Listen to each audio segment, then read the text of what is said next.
Welcome back to Truck and Talk. I'm Stephanie Valle, and today we're taking a closer look at a part of the company that touches every department, every truck, and every mile we run, but often works behind the scenes. Joining us today is Melissa Sneed, the Chief Accounting Officer at Valle Transportation.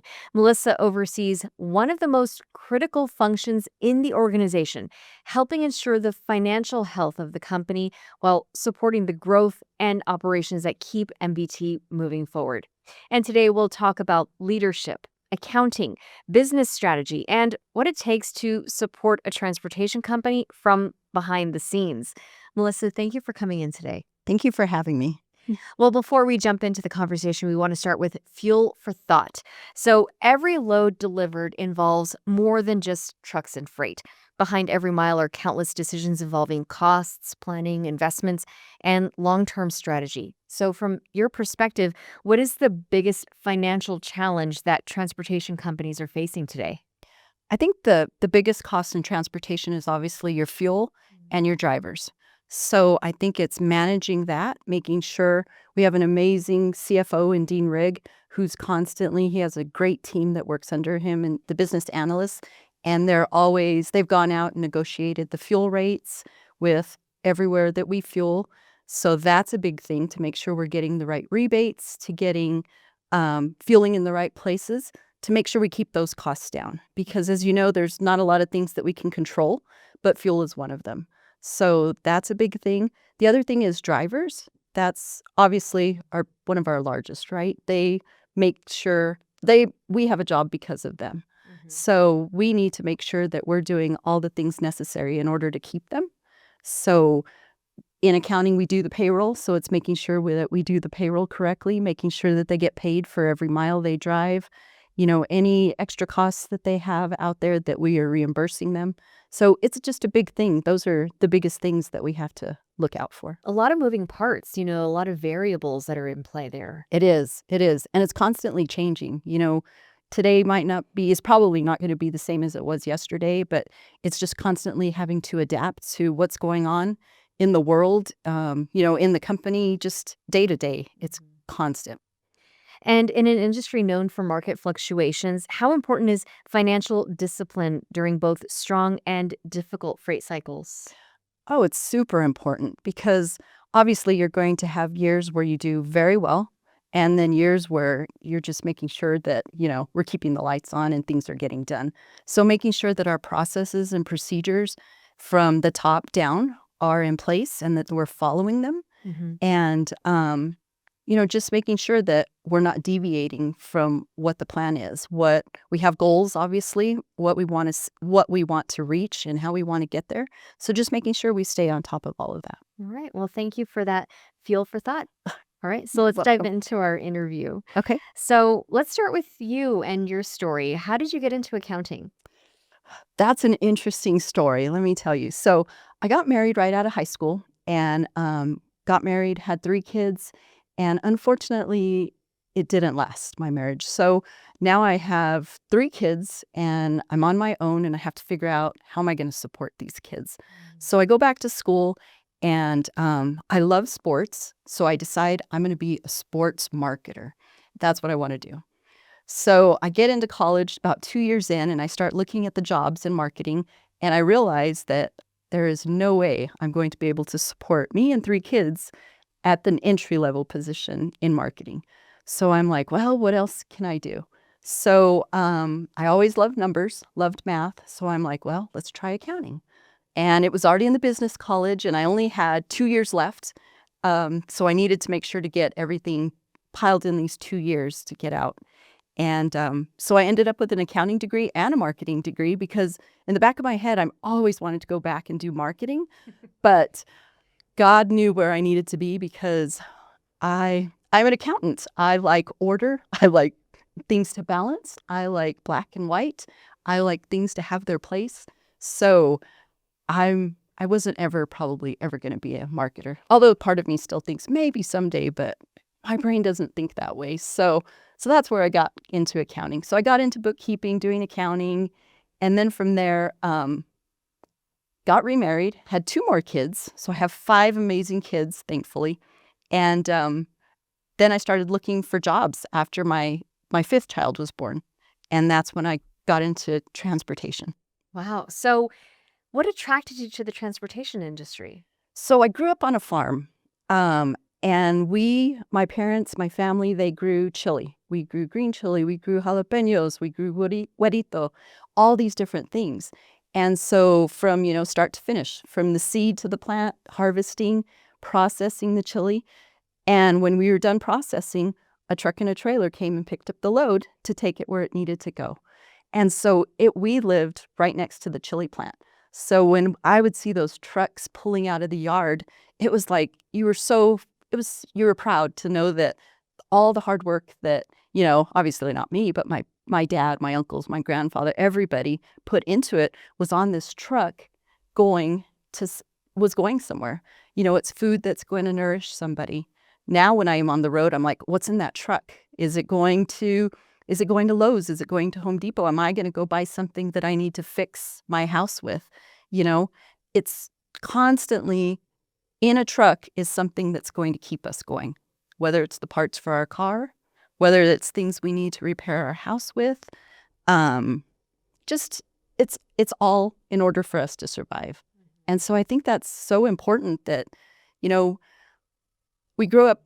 some people grow up thinking, oh, I just go to the grocery store and I'm going to just pick it up. Well, how did it get there? The grocery store didn't make it in the back office or in the freezer. It had to get there somehow. And so transportation is a part of everyday life for us. Yeah. So that's why I always loved it. So, you had this early exposure to trucking, but at what point did you link your finance and accounting degree into Into a it. trucking job? So after I had my fifth child, I've got to go back to work now. And there was actually another transportation company down the road from us in Las Cruces that was hiring. So I applied for a job there. I didn't get it. Well, so then I was like, well, then there was a job at Melissa Valley Transportation. And I thought, well, I've already been rejected once. Let's try this one. Let's see what we can do. So I applied there and was fortunate enough to get that position. And then getting in there, again, I still had that thought in my head that, this is just for now. This is just for now because I'm going to get that marketing job someday. I'm going to go back and I'm going to do this. And then I got in there and I was just like, oh my gosh, I loved it. I loved the order of it. I loved, financial statements. I loved the journal entries. I love puzzles, and accounting is a giant puzzle. What goes on one side goes on the other. If it doesn't, where does it go? How do we balance things? Finding that penny. I was just about to say, it's always felt like, where's that one penny? Yes, exactly. Might cost us $100 to find it, but we're going to find that penny. Yeah. But no, so that's where I was like, okay. And once I got to that point, then I was like, oh my gosh, I love this. This, like, as much as I thought I knew where I wanted to be, yeah, I didn't have a clue. But fortunately, God has been so gracious to me and he's blessed me. And so he's put me on the right path. I just didn't know it at the time. Yeah. So I love that when you were talking about, you didn't get accepted to that first job. We're recording this when we're in graduation season and everybody's like, don't be afraid of failure. And that's exactly what you did. You just you had to pick yourself up and move on. right. That's wonderful. Yeah, you have to, because you're not always going to get everything you want. So you just got to work hard and try and figure it out, Yeah.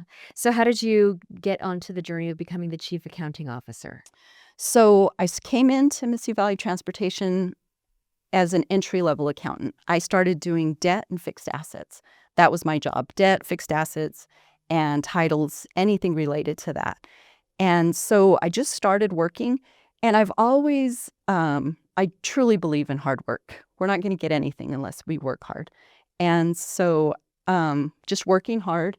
And I always tell people, when you think people aren't watching, they are. And normally they're always watching. So, just working hard. I got to work a lot with Dean at the time. He wasn't my boss yet. I got to work a lot with Royal because I was dealing with the debt and the fixed assets. And that was such a big part of, everything. So many trucks and trailers, they cost so much, and just all of these things. So I had those opportunities to work with them. And so I started there, and then probably a year and a half in, maybe 2 years, the controller left. And so then I was I was promoted to be the controller. And so I was like, okay, can I do this? But again, you have to work hard. I mean, that's one thing that I truly believe is that you're not going to get anywhere without working hard. And I'm going to try my hardest that work hard, and I don't want anyone to outwork me. And if they did, then I need to step up a little bit more. So that's always been my thing. And so I think that I got to be the controller. And so over that, and then a few years later, probably a lot, I don't know, maybe 5 or 6 years later, then at the time it wasn't the chief accounting officer yet. It was the senior controller. He passed away.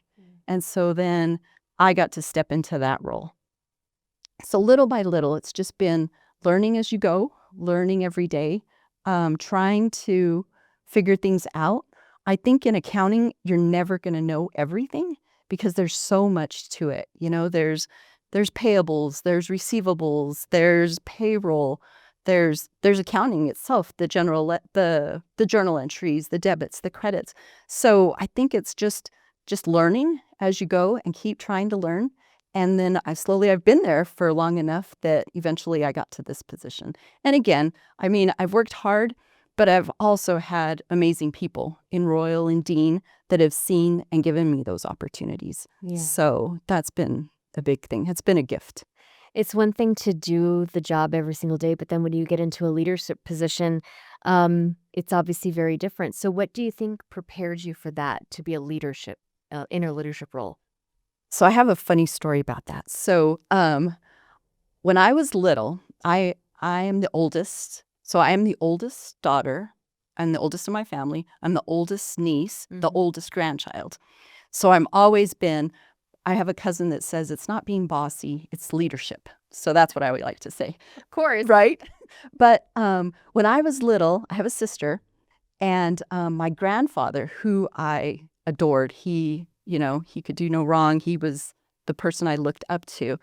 And one day we were there, and he looked at me and my sister, and he told my sister, "You're going to be a beauty queen, and you're going to be a president," he told me. And I remember thinking, I'm like, but I want to be pretty. I want to be the pretty one. And he's like, "No, you're going to be the president." And so, I mean, as dumb as that sounds, I mean, that was in my head that I'm like, okay, well, I'm not going to get anywhere, obviously, the other route. So we just got to work hard. But at the time, it's like, what is a leader? What's the president? And so, and don't get me wrong, I don't ever want to be the president of anything. Thanks, Grandpa. Thanks Yeah. for carving the role. So, but it was, I think, just being the oldest and having that responsibility and wanting to be responsible and wanting to be, a good example for my cousins, for my brother and my sister. It played a big part in what I think and how I work and what I do. And so I don't know that, I think it's just more just trying to understand people, trying to figure out how we can work together, being humble, but also sometimes having to be bossy, which, I mean, that just comes with the territory, but being it in a respectful way and just being caring and respectful of the people that you work with. Yeah. So there was that. And then my dad was an ag teacher. And so we had FFA growing up. And so I was big into FFA. Future Farmers of America. Yes, Future Farmers of America. And, my dad was the teacher, and I can remember thinking, I don't want to be in school with my dad. I don't want to go to class with my dad. And he said, "Well, if you don't want to be in my program, then you better find a place to live." And I was just like, I grew up in a small town. There was no place to live. So I got into the program, but I loved it. And, you learn so many leadership skills and learned public speaking and learned how to work in groups. And I eventually even became a state FFA officer. So it was like, it really taught me how to just work with different people, how to speak and how to do things. Although I'll tell you that I enjoy it, but it's nerve-wracking. It's crazy, but I prefer to be in the background. So I prefer to be in the accounting where nobody really sees you. But still a leader. Right. And is your sister a beauty queen? Well, I think she probably is in her mind, but she's not a beauty queen, but she's doing well. Yes. Just wanted to get that loose end tied up. So for anyone who's unfamiliar with your role, what does a chief accounting officer actually do? So, like we talked a little bit, obviously we've mentioned, is accounting isn't just accounting, doing debits and credits and journal entries, putting out financial statements. It also involves accounts payable. It involves payroll. It involves accounts receivable, which means billing and collections. And then, of course, you have the accountants in there that are doing the debits and the credits and doing reconciliations and getting everything together to put financial statements. So it's a lot of different things. So it's watching over all these departments, figuring out at the end of the day, we have to put out financial statements. But in all of the company, all the little bits and pieces fall into that and to get to the financial statements, right? So it's knowing how does everything work? How does it all fit together? And how do we get it to be the right picture at the end of the day? Mm. So, what does a typical day look for you? It just depends. It depends on the day. It depends on where we are in the month. It could be coming in and knowing you have to do financial statements to get them out to the bank. But a lot of the times it's just maybe being there, being available to, do we have something that came up in billing? Do we have something that's coming up in payables? Sometimes putting out fires, it seems like, just being available to answer questions, figuring out how to do things. Um, it's just a lot of different things. It's never boring, that's for sure. And I can some days start with a list, or I like to leave at the end of the day with a list of what I'm going to do the next day. And some days I look at the list that I wrote the day before and it's the end of the day and I haven't got anything done. So it's just constantly changing and different things, just seeing what comes up. I have to say, everything that you're saying, I'm like, this sounds like me. Like, should I have gotten into accounting? But I like lists, I like finding the pennies. So, but anyway, so what are your biggest responsibilities that your department manages?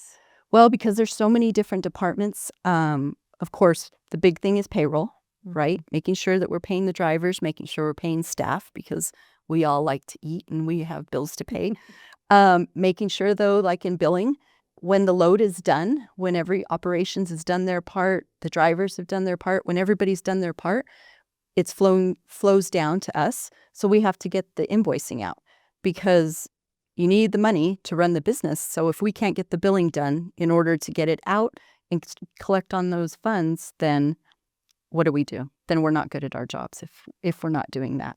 But I think those are, I would love to say that everything isn't important in accounting. And of course it is in some shape or form.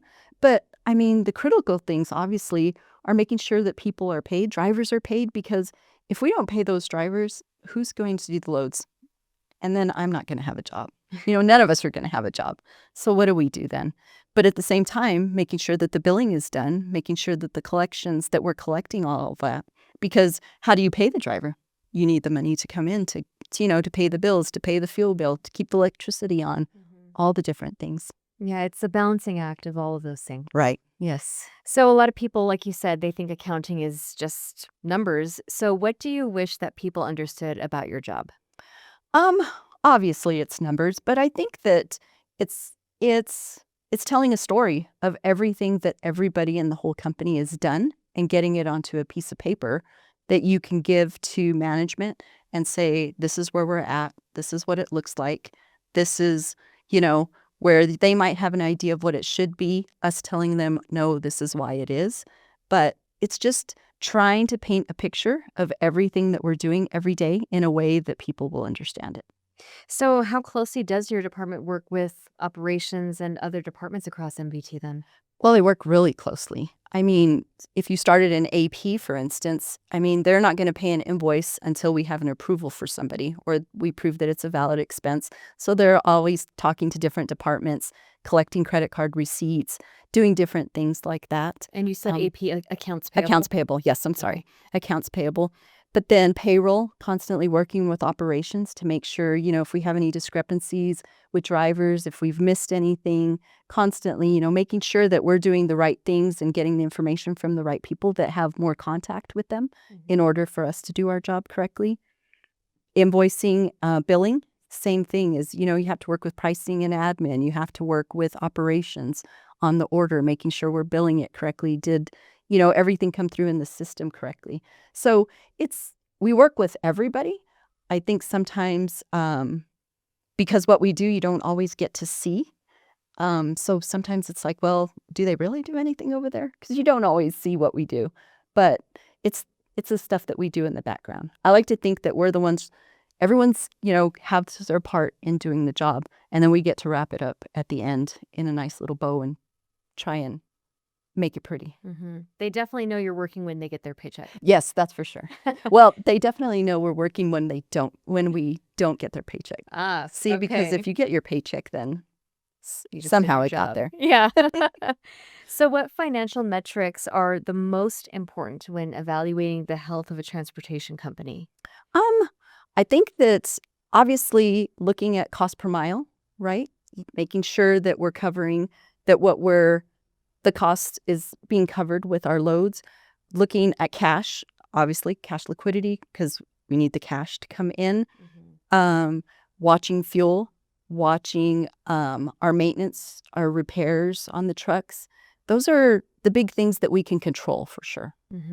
So, I guess that's really important insight that you need to help leadership make informed decisions about anything on how to run the company. Is that fair? Yeah, I think so. I think though too, we're very fortunate in that like operations has all these BI reports that they have real-time data happening, constantly. So they can see those things. But I think that obviously they can see those things right away, those things happening.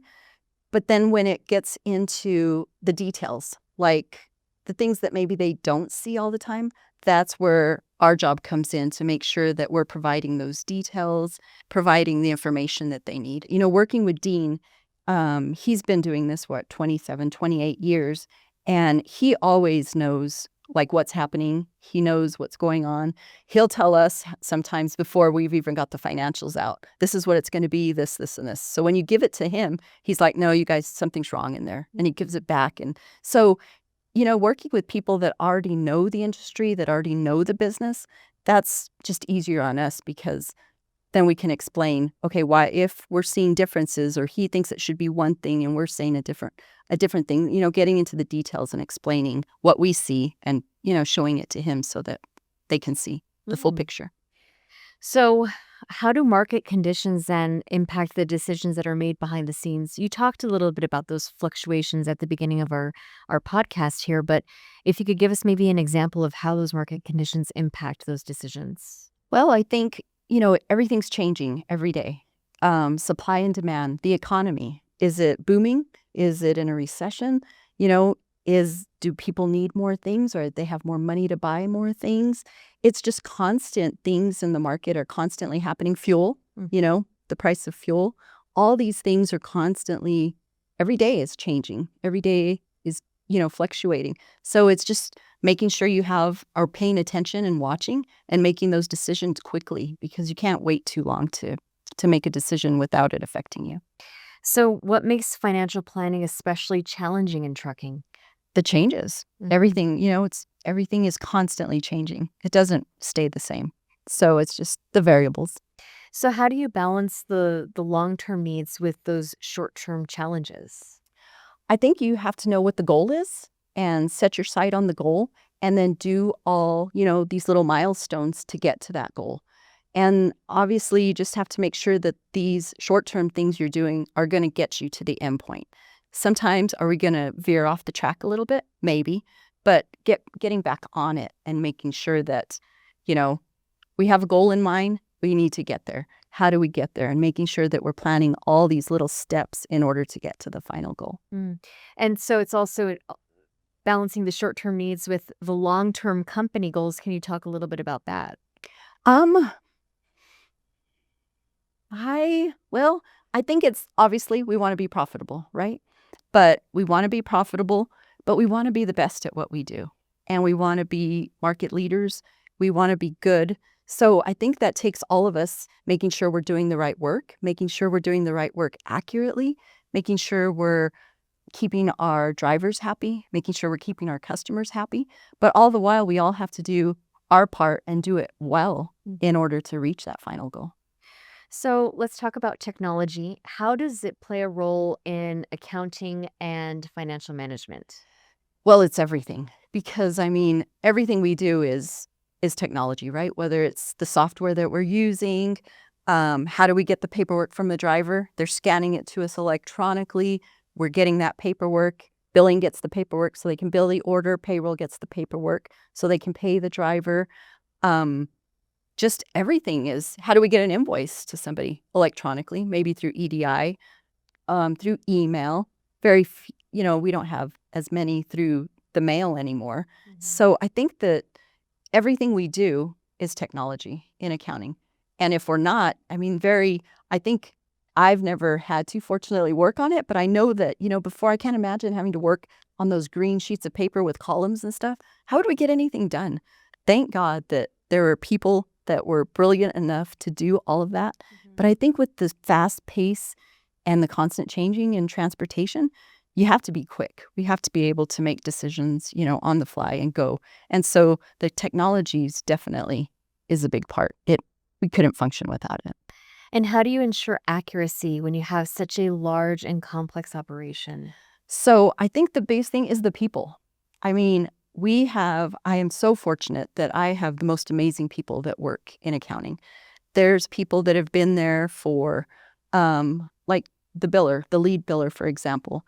She's been there 22 years.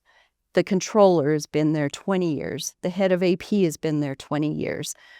I mean, it's a lot. It's longevity, but it's also finding the right people that take pride in their work. They're going to work hard, and they're making sure their goal is to be accurate. I mean, in accounting, that's what we need to be. We have to be accurate because what we're presenting to people has to be truthful, factual, and above all, accurate. So I think it's just finding the right people that have that mindset, and then just keeping them, for one, but just they take pride in their work, and so they want to be good at what they do. I think that for me, I don't know everything, obviously, and I'll never know everything. And in accounting, there's so many different things, but there's always somebody that's probably going to be smarter than me that knows it. And so what makes my job easier is to hire people that are way smarter than me. So I will tell you that there are so many people that are so much smarter than me, and it makes my job easier, but it's better for the company because at least we know that we're doing the right things, because what I might not know, they definitely know. And so it's kind of a balancing act. We all work together. We all feed off each other. We know there's people we can go to that have different expertise, different skill level. But at the end of the day, we have one common goal, right? And that's to get the financials out. That's to make sure drivers get paid. That's to make sure staff gets paid, that we invoice, that we collect the cash, all of these things. But if we're not good at what we do, then we're probably going to fall short. So I think the big thing is the people. They're the best. Wow. So what qualities make someone successful in accounting and finance? So obviously you have to be detail oriented, right? Because we're looking for the pennies and making sure that things are accurate. But a lot of it is too having a strong work ethic, because sometimes it can get monotonous in what you're doing. In a bank reconciliation, we're looking at a lot of numbers, thinking outside the box, but it's always just a lot of detail-oriented things, just paying attention to what we're doing. And what has been the most rewarding part of your career? Oh, definitely the people. I mean, that has been, you go to work and you spend 8, 9, 10 hours a day, sometimes longer.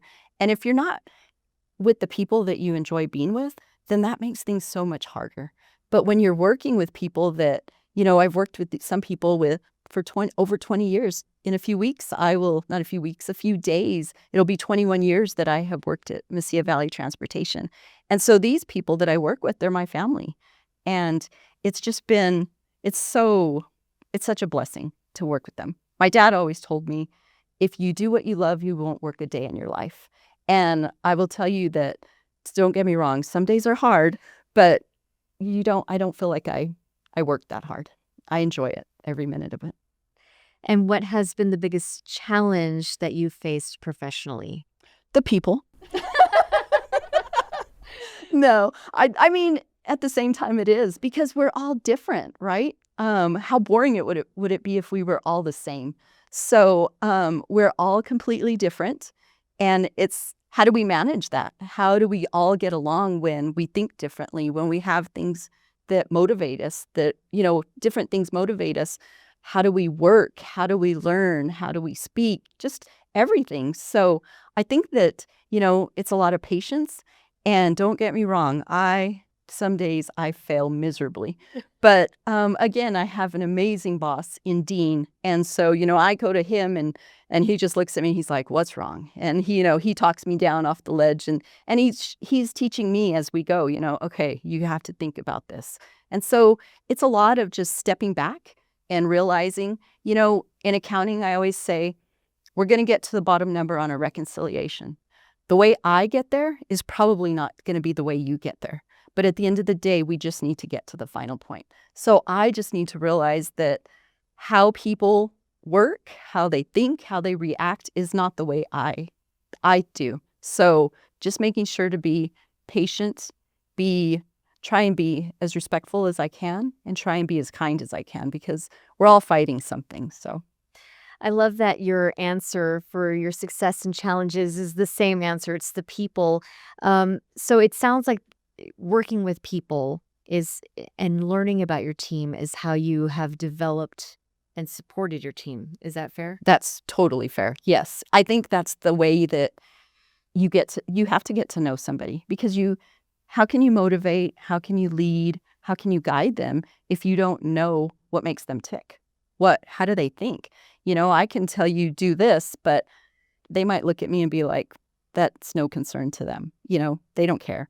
But if I understand how they think, what their passions are, what they're interested in, then it's a little bit easier, because now I can work my way into trying to figure out, how do I talk to them? And then the same, how do they talk to me? How do we figure out how to communicate and work together in order to get what we need to get done? So, what would you say the leadership lessons are that have stayed with you throughout your career? Um, I think for me, it's setting the bar high, always having a goal. But, in order to do that, I have to work hard. So working hard and staying true to myself, being authentic, but also, just being able to adapt to change, because in transportation, it's constantly changing. In just working with Dean and Royal, there's constantly new things coming up. So it's being adaptable, but also, you have to stay humble and you have to just work hard, because at the end of the day, that's the biggest thing, is I have to work hard. So I always am like, okay, what am I going to do today to not get fired? And so I joke about that. But at the same time, it's like, what am I going to do today to make sure that I'm earning my keep, that I'm doing the best for the company, and that they would be inspired, or not even inspired, just be able to keep me on for longer. Mm. And for someone who's interested in accounting or finance, what advice would you give to them? I think the biggest thing for me is you have to work hard and be willing to start at the bottom and work your way up. So my dad always told me the only place you're going to start at the top is digging a hole. And so you have to earn it. You have to learn, get into it. You have to just get to the point where you're learning as you go, because we're not going to know everything. So it's just being willing to get your boots on and get dirty and get in there and learn and learn and learn, because in accounting, there's so much to it that you have to learn all the little bits and pieces and how they flow together. And you're not going to get that if you just expect to come in at the top. So again, I don't like to dig holes, so I'm going to work from the bottom up. That is a really great life lesson that you just threw out there. So I'm going to write that one down. So thank you for that. And looking ahead, what excites you most about the future of MBT? So I'm really excited. We've done this whole rebranding. We had Stagecoach Cartage and Distribution, which is now MBT Warehousing. We had J.H. Rose Logistics. We had MGB International, which is the other logistics company, which have now merged to be MVT Logistics. And of course, we have MBT Services and Mesilla Valley Transportation.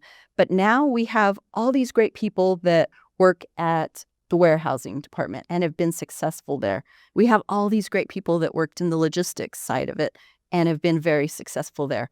But now we're all together under one roof. We've always been, we've done the accounting for all of these, so we've always been involved. But now we get to work together as one big team, and the strengths that maybe we don't have, somebody else might have. but we get to be successful together. And so I'm super excited to see where this goes because, I mean, like, the sky's the limit and we can just be so amazing all together. So I'm excited for that. Well, we've been talking to Melissa Sneed, our Chief Accounting Officer at MBT. And Melissa, thank you for giving us a look into a side of the business that many people don't often get to see. It's pretty clear that accounting is much more than just numbers. It's about supporting growth, making informed decisions, and helping build that strong foundation for the future. So thank you. Thank you so much for having me. And thanks to Melissa for sharing her experience, her leadership journey, and the important role that her team plays in keeping MBT moving forward. I'm Stephanie Valle, and until next time, stay safe, stay sharp, and keep on trucking.